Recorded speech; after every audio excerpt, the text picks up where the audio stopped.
Welcome to the Guntersville Grassroots podcast presented by Rec Lending. We're back here in the first week of April, the week after the Big Bass Splash.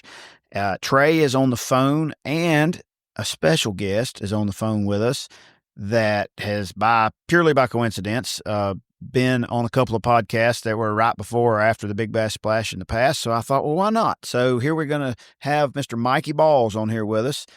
Trey and Mike both on the phone. But guys, I really appreciate you taking a little while to get on here and talk with us. Well, that's not bad. Thanks for having me on. And Trey is on the phone. He's not here. He's a busy man these days. We won't get into what's got him so busy. I made it. He made it. Yeah, he even texted me, and Trey, I didn't even know Trey's phone knew how to send text. So he even texted me. It says, "Hey man, I'm good for a call." So we're trying the whole conference call thing, which is a little high tech for us, low tech rednecks, but I think it's going to work out. We've been on the phone for a minute and chatting. So Trey, where are you headed next before we get on to the Guntersville stuff? I'm headed to Tom Bigby River, where I'm probably going to tear all my stuff up and catch a bunch of £1.25 bass. But it should not be looking at live scope for once, so that should be fun. That place is a mud hole. It is, and it's pretty. I went over there and pre-practiced and run around a little bit, and it's pretty treacherous too. There ain't much mapping on that place. You kind of have to know where you're going. Yeah, I went there about 20 years ago. Rice Lake, it is? Oh no, it's the Tom Bigby River, right? Oh, yeah. There. Oh, yes, in Columbus. Yeah, it makes the Coosa seem like a Guntersville. Yep. It's not that safe to run. Dude, when I was there was a channel about twice as wide as your boat with no markers, and the edge of the channel might have been a foot deep with stumps. Oh yeah, and when you get off the river, there's like little white poles. But like last time when I pre-practiced, I was running them, and something just told me to stop. So I stopped and started idling in the middle of those white poles, and the green and the red ones, and smoked a stump that was like the size of my truck in the middle of the daggum boat lane. Holy crap. Dude, I thought that was like a dredged like shipping canal. So it was That's like basically what it is.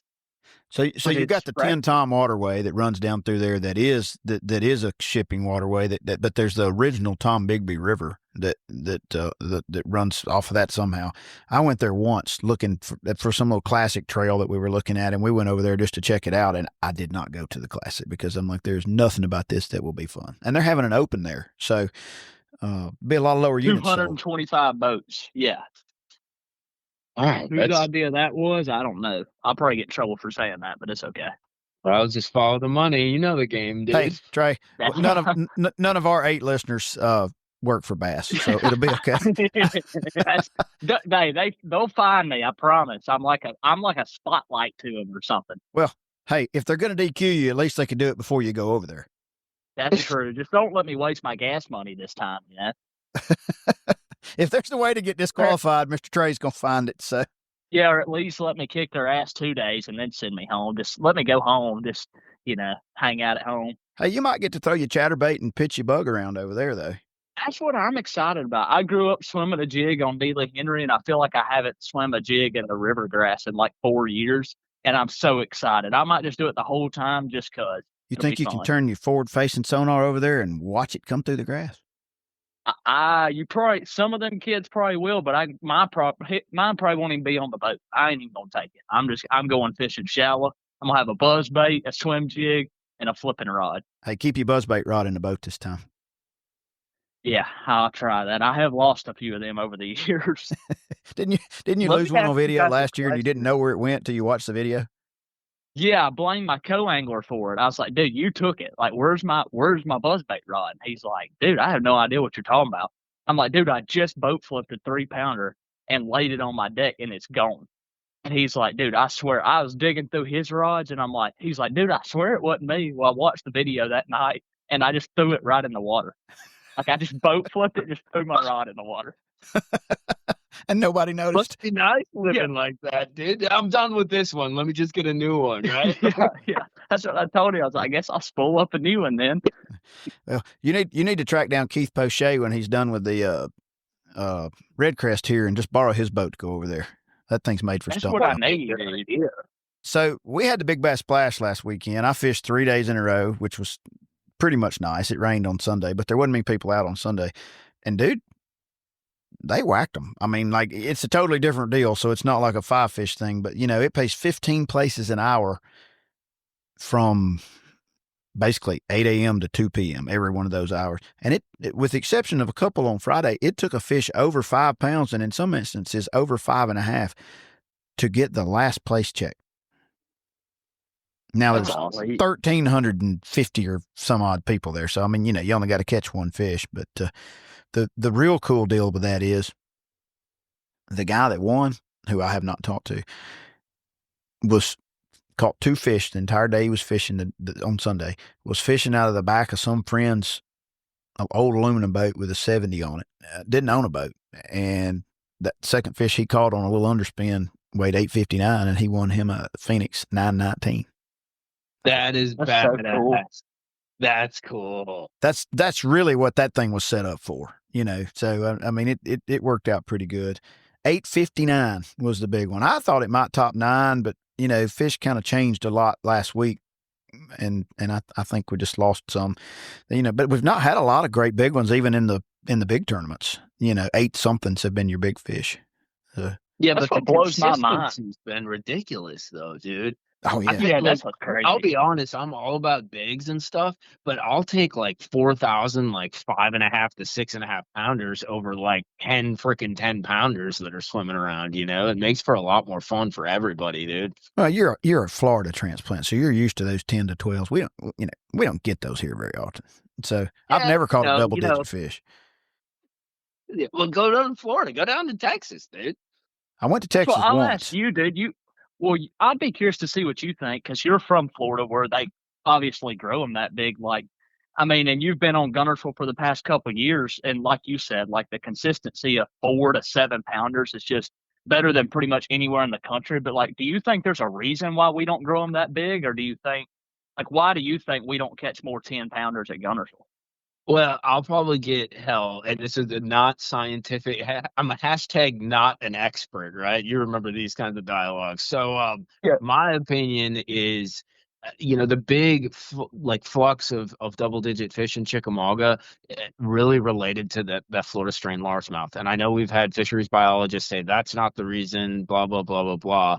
But I think that has something to do with it. I don't think there's as much Florida strain, genetics left in Guntersville. And there's definitely not a bunch of original Florida strain. So I think that would help, because factor-wise, we have more consistent water levels than any other lake on the Tennessee River, which allows for solid spawn, consistent growth. We got grass, we have shallow water, we have deep water, there's river areas, there's tons of bait. There's no reason why we shouldn't see double digits, dude, in my opinion. And even Chickamauga is making like a comeback with double digit fish, dude. And I think that relates to those Florida strain. I went over and did a live bait trip with my buddy on Chickamauga, and it's crazy how when you catch like a 7 pounder that looks kind of Florida-ish versus like some of those northern strain that are 6.5, 5, and that they're just different looking fish. And I think that's what it is here. I could be totally wrong. And I know, didn't you get an email or something about me being wrong or something? Oh, maybe. Yeah. That was a, we had, we brought on one of the people from the Sharelunker program over in Texas because I thought it was cool. And I'm like, why wouldn't that work here? And somehow it made it to some of the people that work for the game and fish department at the state level here. And he wasn't mean. He was really nice. But he spent a lot of time putting together a very scientific email about why it won't work, to which I'm like, I'm not qualified to argue with you on that. However, Texas is getting a bunch of money out of it. Even if they just grow bigger because of the climate, even like Florida's got a bigger growing season, right? The fish grow faster, and Texas has some of the same issues. But yes, I got an email, and Trey and I have laughed about that. We're like, how in the world will little us, a couple of rednecks in North Alabama just talking about fishing on Guntersville, get on the radar of the DC? Yeah, literally. So, and I ended it pretty nicely with him, and I had a guy that is actually I kind of consider a friend now, a guy named Phil Ekema that's a biologist for the state. That he's the one that does like the fish surveys and stuff here. He's a super good guy. He's very knowledgeable. I had a question about all the shad that were floating around a few weeks ago. You weren't here. Well, you may not have been here yet, but like we had a shad kill with water temperatures that you don't see shad kills for what I'm used to. Like normally in the winter it happens. But so I actually texted him and I'm like, hey dude, what's up with that? And he said, well, these big temperature swings, these shad, are still pretty sensitive to that. It's not, the water doesn't just have to get down in the 30s to kill them. So, I mean, we had water in the 50s and dude, there was shad floating everywhere. And that's interesting. I didn't know it, but I texted him and he starts going back and forth. So back to our original deal there, when we had him on the podcast 2 or 3 years ago. And he says when they've done various studies and, they know their science that, there's still Florida strain genetics in a significant portion of the fish here now, but I think it gets diluted over time. But according to them, like stocking Florida strains, number one, the survival rate's really low unless you release pretty big fish. And, but like, I don't know that you can like say add more.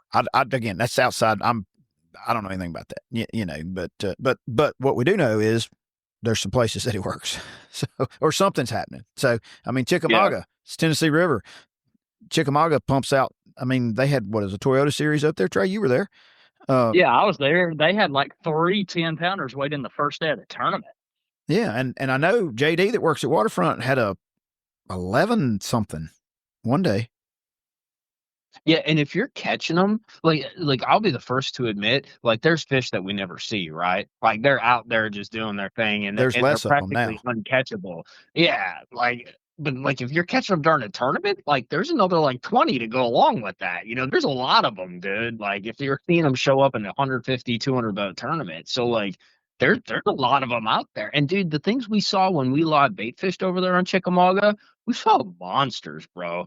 Like monsters that wouldn't eat. And my buddies caught multiple bags over 50 pounds doing that live shad stuff. So they're there too. And you just don't see that nearly to the extent on Guntersville, which really doesn't make as much sense because it almost seems like there's more accessible or fish. It sets up more so that you can catch them here. We don't have the deep water like Chick does and the crazy little weird creeks where they can hide away in the wood nearly as much, So I don't know.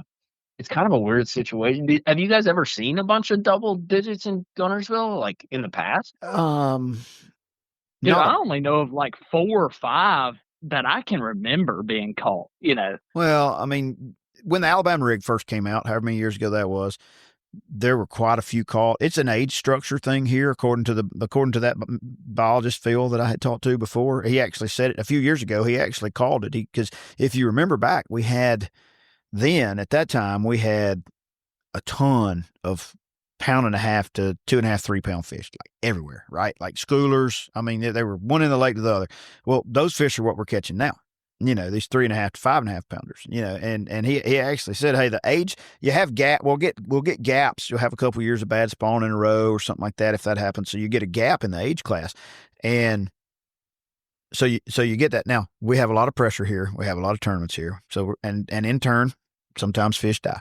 So I think Guntersville's as healthy right now as it's ever been, particularly for that 3.5 to 5.5 pound fish. And that just fits in his age class thing. But to get to be 10 years old or 10 pounds or better, the fish has to survive, number one. And so back to when the Alabama rig first came out, I remember it was a big bass splash. Matter of fact, a buddy of mine named Kevin Stubblefield, I'm pretty sure he caught him on this. He didn't really tell me, but that's what everybody was catching him on. He weighed 2 10-pounders in the splash. Holy crap. And little did we know until that happened. Like he would have been like second and third. Somebody had a bigger one, but you could only win one of those 2 places, like in the overall top 5. So yeah. So he didn't get to count one of them. I mean, he won an hour with it, but like he didn't get to in the big thing. So anyway, but yeah, like he caught 2 it might've been the same day. But so yes and no. I mean, It's never been like chick though. I guess, is the No, point. Like it's no. never been the volume of double digits, or like I won't even say double digits. I think when you hit that 8-9 point, like that's the trophy class fish that we're talking about, and you just don't see nearly as many over here as you do on chick. No, you But don't. you would think too, though, with Guntersville, dude, with all the grass and how flat it is everywhere, there's That's so many true. places they could spawn though and never get messed with. Like a 10-pounder could spawn on a bar in the middle of the river with grass all around it, and nobody, because there's not like most of the time, right? There's not that much current, so they could spawn on the main river if they wanted to. Well, they actually, a That's lot of fish do true. spawn out there on the backside of it, sometimes in May. And I mean, you used to see them in the hydrilla days. You'd go out there in May and you'd, by then it would be 3 or 4 foot tall. And then you'd see this bright, shiny hole over there, and you'd go stroll over there and peek down in it. And you're like, oh, look, there's a bass on the bed. And then 20 feet from it, there'd be a brim bed. Now, that's changed a little bit with the eelgrass because it doesn't grow. It's not the same. Like, it doesn't provide the same type of protection, in my opinion, height wise. I mean, I literally remember seeing a shellcracker bed and a bass bed on the flats there in Goose Pond, between Goose Pond and Mink, out towards the river in May. I mean, and it was, but the hydrilla's a foot under the surface and there's just beds scattered around, and I don't see that anymore. That'd be so cool. And I guess there's backwaters too. I mean, you start getting upriver past Goose Pond, like towards Mud. Like there's all them backwaters back there, which unless you're in an airboat or a duck boat or something like, or you're that shit crazy and you want to wreck your boat, like you ain't going back there, dude. Like it gets skinny and whatever. It's a swamp, so I don't know. So here's something you may not know, Mike, because we hadn't talked about this, I don't think. But I was at a meeting back in the fall that this My Lake Guntersville group put on, and they had some of the TVA people and stuff like that. The average lifespan of a reservoir is 80 to 100 years. Guntersville's 80 something years old. So as he said, man turned it into a lake, and God's been trying to turn it back into dry land ever since then. So we have actually lost in the backs of those creeks, and I can attest to that because I grew up running around the backs of a few of them. We've lost, he told me the other day, somewhere, anywhere from, 18 to 20 inches of depth in some of these places over the last 20 years in the backs of some of these pockets, which has changed the town of grass that's there. It's changed the water depth clearly. And, so in another 20 years, we may have more shoreline than we used to have. So you're talking about like they silt back in because of the current flow or something? Well, no, we're talking about places off the river, right? Like the back of Mud Creek, the back of Town Creek, Crow Creek, places like that. Yeah, I mean, like you go out in Mud Creek in a pair of chest waders duck hunting in February, you'll sink knee deep in silt before you hit the hard bottom. That's been that way for 30 years. I mean, but it's gotten shallower, and they pull the water down towards the lower end of the operating scale this time than they used to in an effort to control the eelgrass. And it's changed. I think it's changed the way upriver fishes. Interesting. No, I had no idea of that. That's really interesting. I figured with the flow, because a lot of times when they're talking about those reservoir ages, it's for like a more still flow, like reservoir. It's not a continual flow, right? Even when freaking Guntersville's on like nothing, it's still flowing more than like a Smith Lake or a lot of these highland impoundments that you see around. And even like some of the standard impoundments out in like North Carolina, South Carolina, which is kind of interesting. So I thought the rules didn't exactly apply over here, but maybe they do. Well, yes and no. I mean, the main river still gets pretty strong flow, but now we've not had what I would consider, and it's partly in part to TVA doing a good job controlling the water flow, but we've not had what I would consider like a blowout flood since 2019, probably. I remember tagging fish. When the first year we did the Bass Cash Bash, I was tagging fish at Mud Creek wearing knee boots, standing in water in the parking lot to try to let them go. I remember that. And that's the last one I remember too. And, we used to get a bunch of those, and every now and then you'll get a big one like where the creeks run hard, and it will blow things out a little bit, but you can't wash out the whole place, right. So it has changed.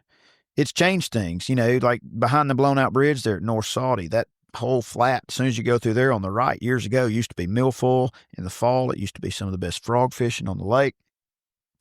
Now it's covered in lily pad stems and stuff like that. And they were saying that, some of the reasons the grasses has changed is because of the bottom composition. It's just muddier. It's just different. So Yeah, that makes sense. So I found that interesting. So, fish wise, this past weekend, I thought it was pretty good given the crowd. I mean, we caught about 20 fish a day. We got one check on Sunday with a 659 that my partner caught. And other than that, we had some, we had pushing 20 pounds on Friday. We had 21 if you did 5 on Saturday, and between 23 and 24 on Sunday. But they were all just 4-somethings. We just couldn't catch a big one. So, oh, you poor thing. I know, mean, it's terrible. I'm sitting here complaining about that. Right? Like, yeah. I mean, and we weren't wrecking them. I mean, we caught about 20 fish a day, but I mean, there were a lot of people out Friday and Saturday. It was very crowded. Sunday wasn't bad because it was raining and people, I just guess, decided to. Well, they were supposed to be storms and stuff, and thankfully they missed that. It turned out really nice. But yeah, it's hard to complain about those 3 days, right? I mean, like it was really nice. So, and you could catch them on dingers, you could catch them on chatterbaits, you could still catch one on a rattle trap if you wanted to. You could catch one on a square bill. My partner caught that big one on some kind of funky, big, hard plastic swim bait that he caught 2 fish on in the first 15 minutes, and then he broke it. So, and that ended that. So I pulled out the bull shad and caught a few on it actually that day. But so cool. The splash, last year we had a little bit of a debacle there with fish care, and of course obviously it's March and that's a little different. But now they hired a different release boat to come. It's the one that works some of the other bigger trails, and they were really doing a good job with that. Like, I have not. There was some goober on Facebook complaining today about going Saturday and not catching a fish because there were so many people, and I'm like, well, whatever. Yeah, welcome to Guntersville. But yeah. But the numbers, the weights and stuff they show there prove that there's plenty of fish out there. So, and they did a good job. They made a lot of notes, from whatever happened last year, which I don't completely blame on them, but they really did a good job this weekend. So let's jump forward here. There's this little thing going on here this next week. I think it's called Redcrest, and it's on Guntersville, and. Other than the wind is not going to be very kind to them, what do you think's going to happen, Mike? Oh, they're going to smash them, dude. And can we just call it the Forest Wood Cup? Because I hate the freaking Redcrest. I don't like that name either. So let's just call it the FLW Champ. Yeah, the Forest Wood. Yeah, the FLW Champ. I like that. I think they're going to smash them, man. And like they can pick how they want to catch them. Like it's going to be kind of ridiculous. Like, I'm going to enjoy watching it because, we all have our own little ways of approaching Guntersville and that, and like, I figured a few things out. I'm not super great, but I'm like, okay, but I'm really going to be curious to see like the different things guys are going to be doing, because just like you were talking about, like chatterbait, like I was sight fishing them last week, like throwing the dinger, throwing the stick bait. There's going to be guys that find like pre-spawn schools, dude. Like maybe not a ton of them, but they're going to be out there. I saw somebody's practice like Instagram post, and he had a ball of bait in 14 foot of water. It was on his freaking his live scope. I don't know exactly who it is. I just remember seeing it, and he recorded like literally these fish thrashing a ball of bait in a 14 foot, what I assume is a ditch because they're stumps. So like, just fish like schooling on bait, like up instead of down in the ditch, moving up the spawn. Like there's going to be some ridiculous, or maybe it was a shad spawn underwater. I don't even know. Like we're going to see some really cool stuff, and there's going to be a lot of like big bags and a lot of big fish caught, which is going to be pretty darn cool.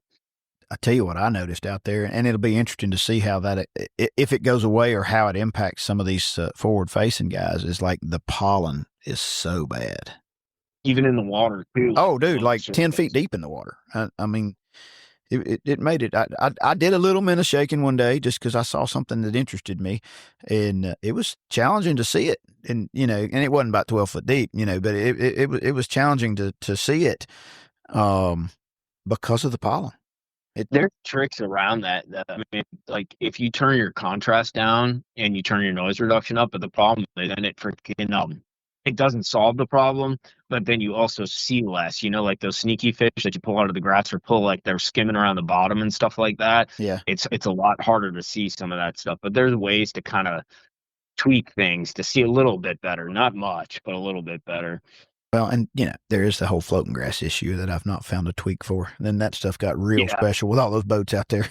I can imagine. Well, and that's where, so I put up too, like I think like these guys are going to be able and going to need to do right things. Because just you were talking about. I don't even know if it was when we were recording or freaking before, but like you're talking about bedfish, right? Like the one thing that I found so cool about Guntersville is you can be banking, right? You're not catching them freaking. Maybe you're seeing them shallow, or you just feel like you're not there, right? Like you're in a dead zone, past hour or two. Yep. I've had multiple situations in like late March, early April where that's happening to me, and I just start poking around and freaking, running the trolley on high. I see one fish on a bed, and it turns into a 50-yard stretch of like 25 fish on a bed, and all the males are all like 3-pounders, 3.5. The females are all like 3.5 to 4.5, maybe with a 5-6 mixed in. You find something like that in an MLF format, bro, you're lighting it up. Yeah, and those guys are good. So Yeah, like they're like bedfish up here, in my opinion, are, and like you find that like one of these guys finds that, and all of a sudden they have like a 20-30 pound freaking jump in like 2 hours, and you're like, what happened? Did they find a school? No, they found a stretch of beds. The only thing I'm worried about is, remember how they had that issue with catching the smallmouth, like backing off the smallmouth and then catching them again. Yeah, I don't know with the wind and the weather if that's going to be as much of an issue, but as long as the river didn't blow out with that rain, which it doesn't seem to have done, the water's even clear enough to look at them, man. It's whether you can with it being just slightly dirty and with that wind chop. It'll be interesting to see. So let me ask you this. Number one, who's your top 3 choices on there? I mean, there's quite a few locals that, I mean, you got Jacob Wall and Nordby and some of those folks that flat know how to catch them. All I know is what I'm hoping, and I hope my buddy Jacob does really well. Like, I love Jacob to death. He's a good dude, super good dude. So I'd like to see him catch him. I don't really know like who to pick or what to pick. I'm more excited about a tournament that we can watch where I can learn some stuff from some guys forward facing doing stuff like, as they're moving up that transitional period, which is one of the hardest for me, the mid depth, like they're coming up, not up. And then just seeing guys do a variety of things, looking at them on the forward facing, doing some cranking on some of that mid-depth stuff, or throwing like various bait swim baits to draw them up, some of those kind of like staging fish, and then sight fishing and seeing like diversity. When they're cutting between cameras, it isn't guys doing the exact same freaking thing, every single one of them, because you can do almost whatever you want out there. No, I agree. It's like May and April almost. And Trey, you're in the pro world. What do you think's going to happen? Who's your top 3? You know a lot of the folks. Oh God, that's tough. Just because there's so many guys, you got you Jacob Wheelers, and then you got some like you got Hayden Marvett. That's sleeper there. Yeah, coming up like. Now, the only thing with me with Hayden is, and this is no shade towards him. One of my buddies that knows him, he said that he was talking about this as well. But like, he's never fished every fish counts format. Hayden's one that goes out there, and the stuff that he does to catch him at Guntersville, that he wins all these tournaments, he gets 6 to 8 bites a day. Right. So big. That's not gonna do. Yeah. So that's just not gonna do him good. So like, but I would have to say he's one to watch out for, and that's somebody everybody might not be thinking about. And then I like Jacob Wall. I think he's a good guy. Same here. Like, I would like to see him do good. But I mean, God, dude, it's hard to go against like your Jacob Wheeler. Like, I mean, dude, he's won like everything in the past 2 years that you could possibly and he's always win. in the top 5. Like, so yeah, like, I mean, I would just about bet my mother's house that he was going to be in the top 5. Like my mom. I hope my mom don't listen, so it doesn't matter. Yeah. She's not one of the 8, Trey. So yeah, she's not one of the 8. Watch that. We'll get 9 this week, and I'll get kicked out of the basement. Well, you're already going to get suspended from bass, but hadn't said anything bad about your girlfriend, so you're still safe there. So you got someone. Yeah, I've lost a girlfriend 2 times actually for a podcast. Yeah, but that was Luke Duncans. He's popular. We're that's a different story. Yeah. Trey's got all kinds of little stories to things that ended up. Speaking of which, you were at the Classic, and we should say a whole lot about this while we're recording, but how good a time was the Duncan's little party? It was pretty cool. I ain't gonna lie. Like the last time when we went to Tulsa, it was a super fun time. But like the little bar that we had it at, dude, it was like, I don't even know, like your office. Like, dude, it was. We had like 150 people in there, and you couldn't even walk around. Like it was just miserable. It was so crowded. But this one in in Fort Worth, it was a big old bar. It had an outside area where they played. Luke and his old band played on the stage. Like it was really cool. It was a good time. Well, so maybe we're not popular enough, but Mike over here is. Maybe we need to have a Mikeybalzz party somewhere at one of these tournaments. We get to. It'd probably be way better than Luke Duncan. Wow. I'm going to get Luke on it. Actually, dude, I got a sad little fact for you guys. I'm really boring. Like literally, dude, I go to work, I drink some coffee, I go fishing, I work some more. Like I'm really freaking lame. I feel like most bass fishermen are. Yeah. I feel like most of us are. Well, one of the things that Mike and I had in common when I first met him, we started talking, and I'm a little older than him, but like we're kind of the old guys. Now he's the YouTube guy, right? So he's kind of got his niche figured out there, and he's kind of got it figured out. But you know, for the most part, we're like, okay, I'm tired. It's time to go to bed now. You know, yeah. I'll go to 2 concerts a year, and I'll stay up past 10 o'clock, and it takes me 3 days to get over it. So, bro, Braxton, the girl keeps dragging me out for that stuff. Like we stayed out till freaking like 1:30, I don't know, like 2 weeks ago when I got home because we were going out doing stuff. I hadn't been around for a minute, and bro, like literally 48-hour recovery, and I don't even drink, dude. Like it was rough, man. It just messes up your schedule. So you're over 40 though, so you know. True. It's true. I do want to say one thing though that's going to be kind of cool because you guys are talking. I guess I kind of forgot. You know, Wheeler and like I don't even know. Is Chris Lane still in this deal and all that? Like, what's kind of cool, and obviously I'm a foreigner, dude. I don't have freaking local status yet. I'm working on it, but like. It's kind of going to be, for as much as it's a local derby, it's kind of a local roster. It's really easy to kind of like this derby and cheer for these guys because a lot of them live around here, you know? So it's kind of nice to have something where it's like all these pros, all these important kind of famous dudes, and hell, they live down the street or you see them on the lake anyways, you know? Oh, yeah, they're out there. That's the thing. Yeah. Like, there's like 10 guys that could win this thing that I would be just as happy as like there's so many guys that I wouldn't mind winning. Like, so it's going to be cool to watch. And I didn't put it on you earlier, but I totally agree. Like there's going to be so many different things that guys are doing. Like there's going to be guys sight fishing, scoping, like fishing pre-spawn schools, like just throwing it. Cause like I know y'all know this too. Like, dude, you could take a rattle trap and go out there. And if you find the right 50-yard stretch, you could catch them every cast for 2 hours. Now, all of them going to be 7 pounds? No, but when every fish counts, if you catch, 62 pounders, like, dude, like, it's going to be really cool.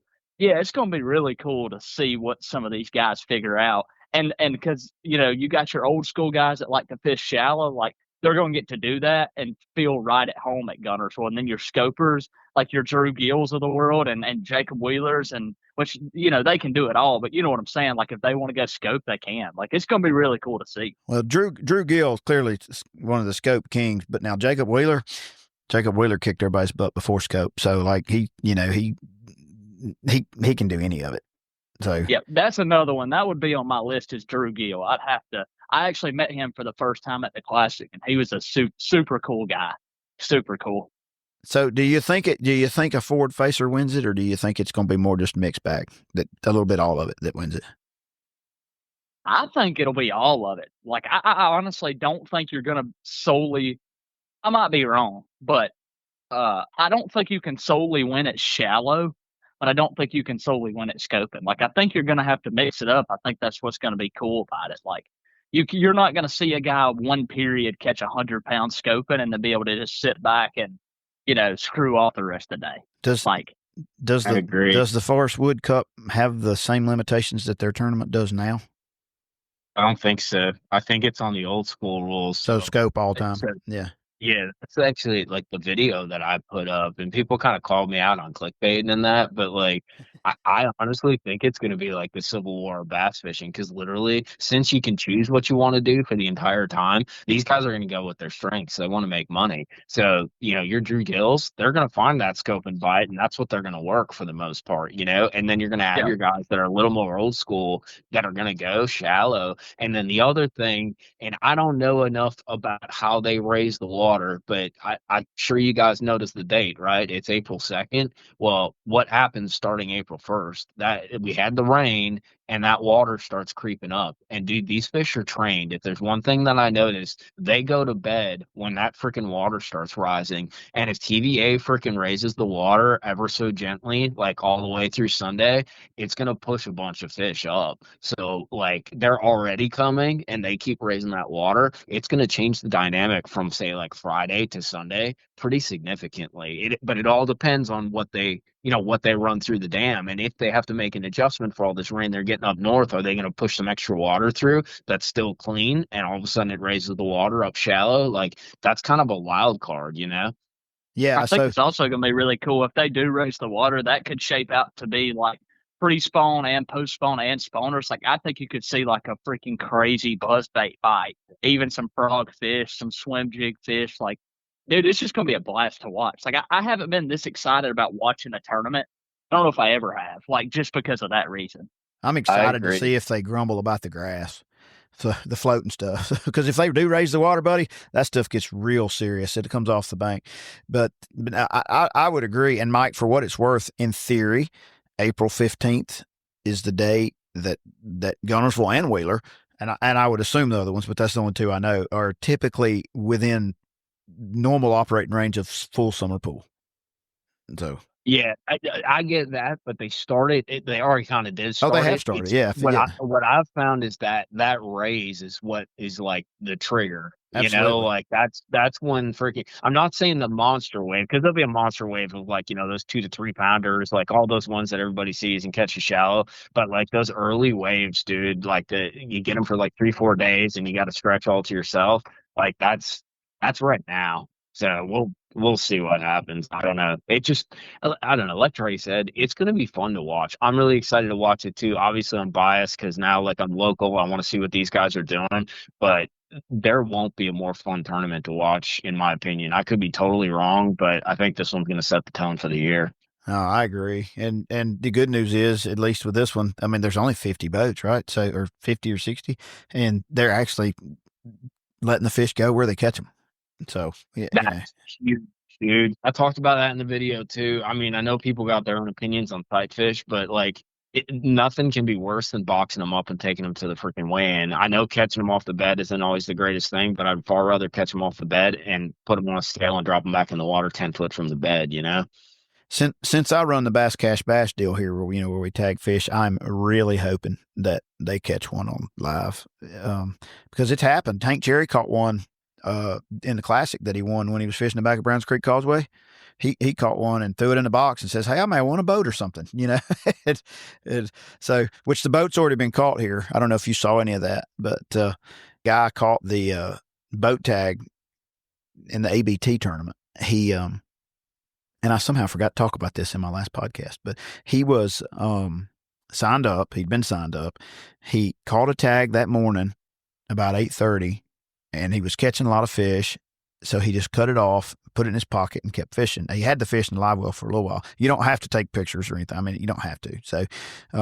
So he didn't think anything else about it. He walks across stage, had 22.76, I think, and got like 16th in the ABT, and told Luke Duncan on stage that he was kind of mad because he'd been catching them good. And he's like, yeah, it's hard to complain about catching a bunch of 4.5 pounders, but I did. Well, that night he gets home.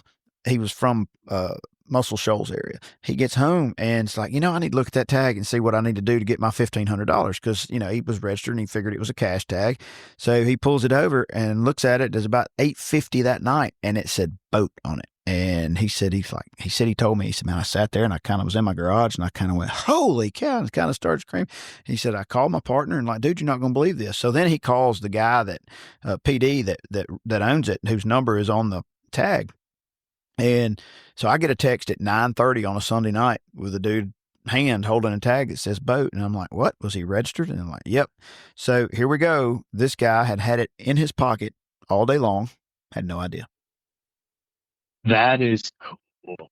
So that is so cool. Yep. Yeah. And you'll find this interesting too. About a week ago, I had a tag that one that I tagged in 2020 got caught. 5 years old. Do you got K on old tags or no? Yeah, a prior year's tag's worth $500 as long as you buy the bonus T-shirt. Sure is. Huh. Interesting. So, and I guess I need to tell one more story. I told Trey beforehand, and then we probably need to wrap it up. But so I have decided I'm a failure as a salesman, and that's not really what I do. I run this deal on Guntersville. This is our 7th year. But the guy that fishes the splash with me, we fished tournaments together for about 10 plus years, and we fished the splash together for that long. We had not fished together this year. Neither one of us are fishing mean tournaments anymore, just time, stuff like that. And normally the first weekend in March, we'd go fish a honeycomb or one of the little wildcats or something, and those don't hardly exist anymore. So I would make him sign up before he gets in. He gets in my boat Friday morning. We're fishing the first day of the splash. And the first fish he catches, I look at it. It was barely daylight. And I looked at it and I'm like, dude, what is that? And he goes, that's a piece of grass. And I walk back there. Guess what? It was a prior year's tag. And guess what else? He wasn't signed up. So and all the crap you gave me over the past 3 years. Hey, it didn't cost me any money. I can't play, So I said, you're signed up, right? He goes, no, but that one's not worth anything. I said, yeah, it's worth $5. Now, let me say this. He's caught 2 other ones in 6 years, not, just out fishing. So he knows he's ahead of the game. And I'm like, dude, I am just a failure as a friend and a salesman. I said, I assumed since you'd been to Guntersville a couple times and here it is the end of March, you were signed up. He wasn't. So, but you know what? You're not a failure as a salesman because my ass signed up this year. Thank goodness. I was about to ask because you're going to catch one. So, but he, you know what? He signed up right then. And of course he hadn't caught another one yet, but he still got 3 more months because it runs till July 4th. So, anyway, guys, I certainly appreciate you both coming in. Trey, you're part of this circus, but and Mike, you almost are because you visit with us every year. I really appreciate you taking a few minutes to come on and talk with us, and I'm looking forward to seeing what happens in this. And well, we're still calling it the Forest Wood Cup, so I'm looking forward to the tournament on Guntersville. That's all the pros here, just to see what happens. And I think the next decent tournament on Guntersville is the casting and catching tournament, which is the first weekend in May, and as of a day or two ago, they had less than 40 spots left. So if anybody is interested in that one, you better go check it out. It's a good one. I think first place is $15,000. So, and it's a fundraiser for the Children's Hospital of Birmingham. It's been going on for a long, long time. So it's a good event. So, and if Trey, you'll be gone, won't you? May 2nd?